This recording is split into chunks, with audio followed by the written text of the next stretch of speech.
Dear students, in this video we are going to study about geometrical isomerism in alkenes.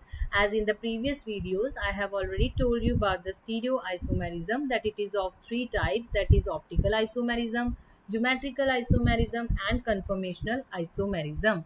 And in detail we have already done the optical isomerism, and in this video we are going to do the detail about the geometrical isomerism. So this type of isomerism it occurs in the those compounds having the C double bond C, यानी कि जिनमें double bond होता है उनमें ही geometrical isomerism जो है हमें देखने को मिलता है। और ये जो ज्योमेट्रिकल आइसोमेरिज्म है इसकी दो फॉर्म्स होती हैं हमारे पास, एक होती है सिस फॉर्म और एक होती है ट्रांस फॉर्म। सिस फॉर्म हमारे पास वो फॉर्म है जिसमें जो ग्रुप्स या एटम जो है वो सेम साइड पे लगे हो, सेम जहाँ पे, जैसे अगर यहाँ CH3 है तो यहाँ भी CH3 है, वो सेम साइड पे हो, तो उसको हम बोलेंगे सिस फॉर्म। जबकि ट्रांसफॉर्म क्या होती है, जहाँ पे हमारे पास जो ग्रुप्स हैं they are on the opposite side. अगर ये CH3 है, ये CH3 है, तो ये ऑपोजिट साइड पे हो गए, ठीक है। फिर उसके बाद हमारे पास आता है, जैसे आप ये सिस टू ब्यूटूइन में देख सकते हो कि CH3 सेम साइड पे हैं, यहाँ ट्रांसमिट जो है ऑपोजिट साइड पे है। तो कंडीशन यही हो जाती है कि ज्योमेट्रिकल आइसोमेरिज्म वही हमारे पास जो है ग्रुप्स या कह सकते हो मॉलिक्यूल्स वो शो कर सकते हैं जिनमें एटलीस्ट डबल बॉन्ड हो प्रेजेंट। और दूसरा ये चीज है कि ईच कार्बन एटम जो होगा डबल बॉन्ड का should be linked to two different atoms और ग्रुप, कि इसके साथ जो है दो डिफरेंट ग्रुप्स लगे होने बहुत जरूरी है, तभी ऑब्जर्व कर पाओगे। अगर यहाँ भी CH3 होता तो फिर आप सिस ट्रांस जो है उसको डिफरेंशिएट नहीं कर पाओगे, ठीक है। अब ऐसे ही ये और मैंने एक एग्जांपल दी है, Cl group are on the same side, और यहाँ पे जो Cl जो आपके पास ग्रुप हैं दोनों वो डिफरेंट साइड पे हैं, तो इसको हमने ट्रांस कह दिया है। Then after this coming to the details कि हमारे पास ये ज्योमेट्रिकल आइसोमेरिज्म अराइज होता क्यों है, इसके पीछे इसका क्या रीजन है।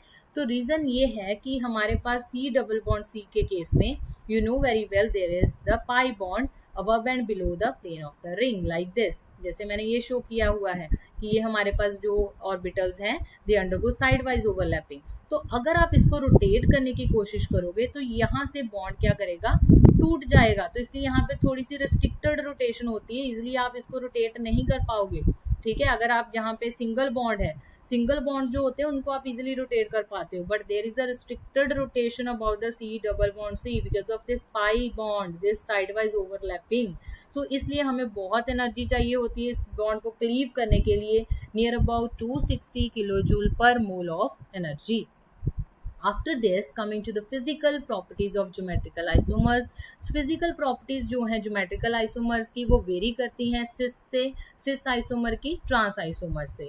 So सबसे पहली जो प्रॉपर्टी की अगर हम बात करें तो that is let's talk about the dipole moment। तो डाइपोल मोमेंट जो है सिस के केस में अगर हम देखें तो जैसे आप यहाँ पे स्ट्रक्चर देख सकते हो, तो सिस के केस में अगर आप देख रहे हो हमारे पास इलेक्ट्रोनेगेटिव एटम है, ये अटैच है कार्बन को, तो यहाँ पे ये स्ट्रेच थोड़ा इस साइड है, यहाँ पे स्ट्रेच इस साइड है, यहाँ पे कुछ डाइपोल मूवमेंट होगी, यहाँ पे भी डाइपोल मूवमेंट होगी, तो ये ऐड हो जाएगी।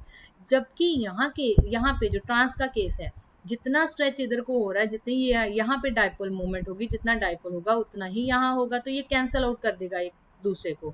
तो ओवरऑल डाइपोल मूवमेंट ट्रांस के केस में क्या होती है, 0 as compared to the cis form. तो याद रखना है कि सिस की डाइपोल मूवमेंट ज्यादा है as compared to the trans.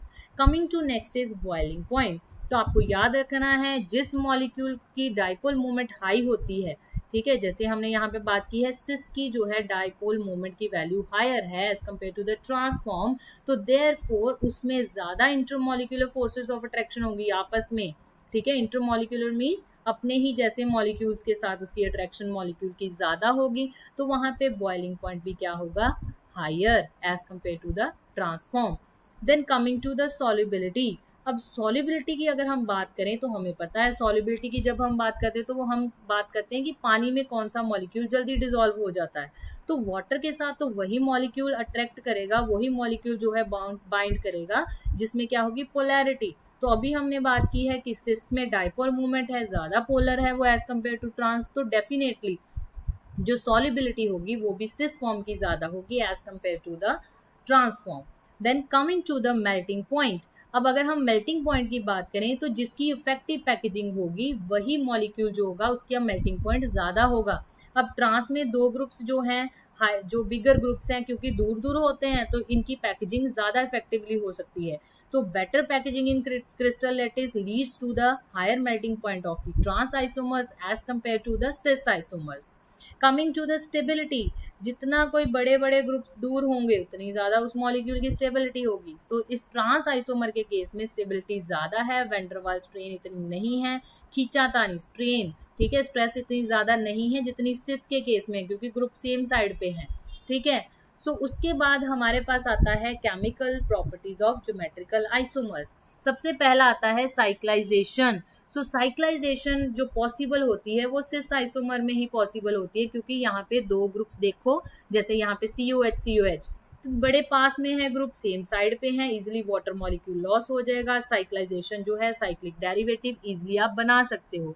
जबकि ट्रांस के केस में दो ग्रुप्स ऑपोजिट साइड पे होते हैं तो साइक्लाइजेशन वहां पे पॉसिबल नहीं होती। तो ये चीज याद रखिएगा कि सिस आइसोमर जो है हमें साइक्लिक डेरिवेटिव देते हैं, ट्रांस नहीं देते। Coming to next property is chemical properties converting the compound into known configuration। तो अगर हमारे पास जैसे यहाँ पे मैंने दिखाया हुआ है ट्राइक्लोरो क्रोटोनिक एसिड है, जैसे यहाँ पे अगर उसकी ट्रांसफॉर्म है, सेम रिएजेंट डालिए आप इसमें, ट्रांसफॉर्म में सिस फॉर्म में ट्राइक्लोरोक्रोटोनिक एसिड में, ट्रांसफॉर्म हमें फ्यूमेरिक एसिड देगा बट सिस फॉर्म हमें फ्यूमेरिक एसिड नहीं देगा। और यही अगर आप जिंक HCl डालते हो ट्रांसफॉर्म में तो हमारे पास ट्रांस ही क्रोटोनिक एसिड बनेगा, और अगर आप सिस में डालते हो तो हमारे पास सिस क्रोटोनिक एसिड बनेगा। तो आप नॉन कन्फिग्रेशन के जो है कंपाउंड्स जो है वो बना सकते हो अगर आपको जो है ज्योमेट्रिकल आइसोमर पता है सिस है कि ट्रांस है। Coming to the last property is that optical isomer. ये चीज याद रखिएगा कि जो सिस आइसोमर्स होते हैं ये हमें ऑप्टिकली इनएक्टिव कंपाउंड देते हैं। ऑप्टिकली इनएक्टिव जैसे यहाँ पे देखिए हमने KMNO4 डाला हुआ है, तो हमने यहाँ पे इसकी ऑक्सीडेशन करने की कोशिश की है, तो यहाँ पे हमारे पास मीजो टार्टारिक एसिड बना है। और मीजो टार्टारिक एसिड हम जानते हैं कि ऑप्टिकली क्या होता है, inactive. Why? Because of the presence of plane of symmetry. हमने सिमेट्री एलिमेंट पिछली वीडियोस में डिटेल में किए हैं, तो जिनको नहीं पता वो पिछली वीडियोस देखे जाके। तो यहाँ पे meso tartaric acid optically inactive है, एक हाफ दूसरे हाफ के ऊपर सुपर इम्पोज हो रहा है। जबकि अगर आप ट्रांसफॉर्म यूज करते हो, ट्रांसफॉर्म हमें क्या देती है, एक ऑप्टिकली इनएक्टिव कंपाउंड और एक हमें ऑप्टिकली एक्टिव कंपाउंड, एक टार्टारिक की D फॉर्म एक टार्टारिक एसिड की L फॉर्म देती है। तो हमें अगर आपने आइसोमर्स का पता लग जाए कि ऑप्टिकली एक्टिव है कि इनएक्टिव है, तो उससे हमें ये भी पता लग जाएगा कि हमारे पास ज्योमेट्रिकल आइसोमर्सिस है कि ट्रांस है। तो इस तरह आप जो है पता कर सकते हो। फिर यही नहीं, हमारे पास C+N भी वाले भी कुछ मॉलिक्यूल्स होते हैं जो ज्योमेट्रिकल आइसोमेरिज्म शो करते हैं, जैसा कि यहाँ पे दिखाया हुआ है मैंने मॉलिक्यूल्स में। अगर आप इस मॉलिक्यूल में देखते हो, आपने कैसे अब इनको असाइन करनी होती है इनकी कॉन्फ़िगरेशन, कि इनके लिए हम वर्ड यूज करते हैं सिन एंड एंटी। तो अगर OH ग्रुप नाइट्रोजन पे और स्मॉलर ग्रुप कार्बन पे सेम साइड पे है तो उसको हम बोलेंगे सिन फॉर्म, और अगर OH ग्रुप नाइट्रोजन पे और स्मॉलर ग्रुप कार्बन पे ऑपोजिट साइड पे है तो उसको आप बोलोगे एंटी फॉर्म। ठीक है, नाइट्रोजन का OH देखना है और कार्बन का कोई भी जो स्मॉलर ग्रुप है, ऐसे प्रायोरिटी असाइन करनी है आपने 1 2, तो 2 नंबर वाला और OH ग्रुप देख लेना आपने सेम साइड पे है कि डिफरेंट साइड पे है। फिर ऐसे आता है हमारे पास EZ नोटेशन। तो याद रखिएगा कि हमने RS नोटेशन की थी, DL नोटेशन की थी, अब हमारे पास ज्योमेट्रिक के केस में जो है आइसोमर के केस में we have the E and Z notation. अब EZ नोटेशन हम कैसे देते हैं, जैसे ये कार्बन है इसके ग्रुप्स को 1 2 प्रायोरिटी असाइन कर देनी है आपने, ऐसे यहाँ पे कार्बन को प्रायोरिटी, यहाँ पे ग्रुप्स को अटैच जो हुए हैं इसके साथ उनको असाइन कर देनी है। अब यहाँ पे देखिए इसको 1 आएगा आइडो को, क्योंकि एटॉमिक नंबर ज्यादा है Br से, ऐसे ही Cl को 1 आएगा क्योंकि फ्लोरो ग्रुप से ज्यादा इसका एटॉमिक नंबर है। अब जब हाईएस्ट प्रायोरिटी वाले ग्रुप ऑपोजिट साइड पे हो जाएं तो उस कॉन्फ़िगरेशन को बोलते हैं E, जबकि अगर आपके पास हाईएस्ट प्रायोरिटी वाले ग्रुप सेम साइड पे आ जाते हैं तो उसको बोलेंगे आप Z कॉन्फ़िगरेशन। तो ऐसे ही मैंने यहाँ पे दूसरे में भी दिखाया हुआ, ये देखिए 2 ब्यूटीन में नेमिंग आपने ऐसे करनी है, इसको ब्रैकेट में लिखते हैं हम कॉन्फ़िगरेशन को, और नोटेशन जो भी आपके पास यहाँ पे EZ आती है फिर नेमिंग करते हैं।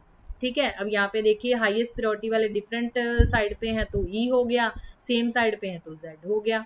अब एक केस आता है, कई बार पेपर में ऐसे स्ट्रक्चर्स आ जाते हैं जिसमें एक से ज्यादा डबल बॉन्ड होते हैं स्ट्रक्चर में। उस केस में आप क्या करोगे, जैसे ये सेंटर वाले कायरल सेंटर आपने ढूंढ लिए, कायरल सेंटर ये सेंटर वाले कार्बन, इसको ये ग्रुप मानोगे, इसके जो है साइड पे लगे हुए, इस कार्बन को एक हाइड्रोजन लगा हुआ है एटम और एक ये सारा ग्रुप लगा हुआ है। तो इस तरह आपने प्रायोरिटी असाइन करनी है। फिर यहाँ पे 1 आएगा, यहाँ पे 2 आएगा, और इस ग्रुप को 1 फिर 2, तो हाईएस्ट प्रायोरिटी वाले डिफरेंट पे हो जाएंगे। यहाँ पे 1 2 ऐसे आपने मतलब इसको असाइन करनी होती है। हर कार्बन को आप जो है प्रायोरिटी असाइन करोगे कि फर्स्ट को कितनी है, सेकंड को कितनी, जितना भी आपने इस कार्बन को नंबर दिया है उसके अकॉर्डिंग आप देख लोगे कि ये 2E है, 2Z है, या 3E है कि 3Z है। ठीक है, यहाँ पे डिफरेंस आए, यहाँ आएगा 2E आएगा आपके पास, ये आएगा 2E 3Z, क्योंकि ये थर्ड वाला ये कार्बन होगा, 3 को आएगा Z, और उसके बाद आप ये नेमिंग करोगे। ठीक है, so this was all about your geometrical isomerism. Thank you.